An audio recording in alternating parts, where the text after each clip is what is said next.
Ladies and gentlemen, my first guest tonight is the 5-time Grammy Award-winning singer and songwriter with beloved hits like Fire and Rain, Caroline in My Mind, and You've Got a Friend. Please welcome back to The Late Show, our friend and yours, Mr. James Taylor.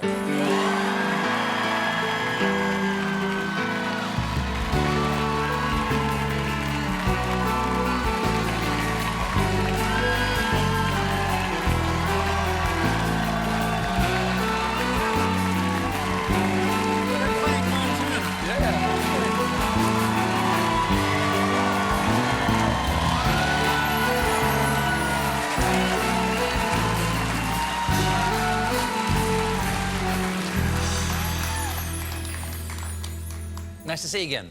They played Montana. Yeah. I love that. How you been? Thank you, John. Hey, how you doing? How you been? Good. I've been good. Yeah, I've been busy, but yeah, quite well. You have the new memoir here, an Audible original, Break Shot, My First 21 Years. That's Okay. right. That's the visible part of it. That's the visible part of it, right. The rest of it is an audio memoir. That's right. If you wanted to read this, you would have to transcribe it yourself and then read it to yourself. Because it's only available in audio right now. I listened to it this weekend, and I just loved it. I just loved it. Why Break Shot? What does that mean for the people out there who don't know? Well, there was a moment in the mid-'60s when my family just seemed to come apart. And it was at a time when the country was in significant turmoil, and also at a time when the post-World War II baby boom was sort of reaching college age, and at a time when we thought we could change the world. But my family's sort of crisis, in a way, that critical stretch, sort of coincided with the cultural goings-on that seemed to feed into it, you know.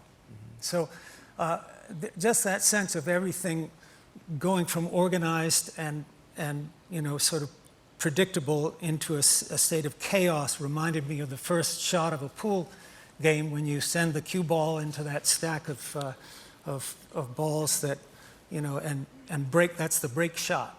And it's sort of a moment where things go from organized to chaotic. Yeah. And what's the break shot in your life? What is that, because it's the beginning of the game that you're in. Yep. What was that break shot for you?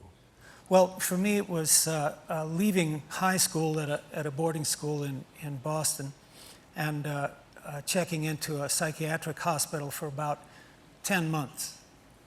So for me, that was the break with what was expected of me, and sort of the beginning of my striking out on my own. And you describe that in the memoir as, you know, some might see that, you know, that 10-month institutionalization, or however you want to describe that in a non-pejorative way, as being an entirely negative experience. But you do describe this as now, in some ways, the family path for you is no longer expected. That's right, yeah. And freedom came with that. I think it really was a moment of, it felt like a great relief to me. A relief from what? You know, I suppose, you know, I just, it felt like I was no longer operating under the expectations of my family and sort of societal, you know, priorities, and could pretty much write my own ticket. You say that one of the ways you deal with tragedy, with sadness or with grief in your life is to write a song about it. If you couldn't do that, what would you be? You know, that's a really good question. I'd probably be an addict no matter what I did, but I thought that before you know, while I was still entertaining plans of having an academic trajectory and And I thought I would be a scientist and specifically a chemist, Oh. which, also, a chemist in England is a pharmacist. Sure.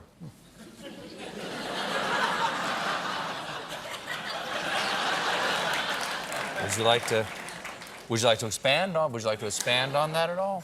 I just, that's what I was interested in chemistry when I was in high school, and I thought that was as likely a path as anything. career path as Yeah. any. Law school for me. I thought law school. Oh, was it? Yeah, yeah.